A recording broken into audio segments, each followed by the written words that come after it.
पारादीप भुवनेश्वर अध्यक्ष बसंत विश्वास महोदय और मंचासीन समस्त अतिथिवृंद और मंच आगे विजु जनता दल छामुआ कर्मी माँ मौसी बुद्धिजीवी मुरबी और युवक साथी मैंने इलेक्ट्रोनिक मीडिया और प्रिंट मीडिया बंधु मैंने प्रशासनिक बंधु मैंने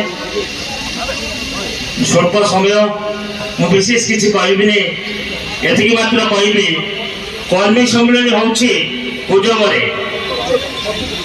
कि नेता डाकते कर्मी सम्मेलन की व्याख्या कराए कौन 5 वर्ष काम कौन काम कौटी बाकी अच्छी बजार कर दुख और परिताप विषय ये नेता विरुद्ध में कर्मी सम्मेलन होता को गाड़ीच्युत कर गोटे छोटिया कथा कहबी आम जे बर्तमान नेता अच्छा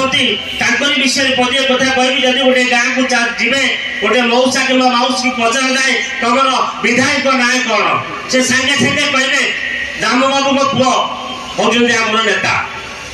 किंतु से दाम बाबू मो बर्षिया नेतृत्व मोर पितृतुल्य नेता ना कहवा ए मंच में मो दुष्टता हम किंतु से गर्भर जो पुओ जात होमर ये अंचल विधायक अच्छा सी नेतृत्व प्रतिपादन कर आज पर्यंत ये लोक आगे आज जहाँकि विरुद्ध में आज ये सभा आयोजन कर मात्र कहबी वन मैन आर्मी नवीन पट्टनायक पाखे ए मेसेज पहुंचू से एक नेता अच्छा जी कि पारादीप शिल्पांचल समस्त माँ मैंने बाप मैंने हस फुटब एक नेतृत्व शिल्पांचल समस्त नियुक्ति पाइबे और शिल्पांचल समस्त सुविधा सुजोग ये अंचल ये माटी पुओ पाइबे मुझे कही वक्तव्य रखुची। जय हिंद, नमस्कार।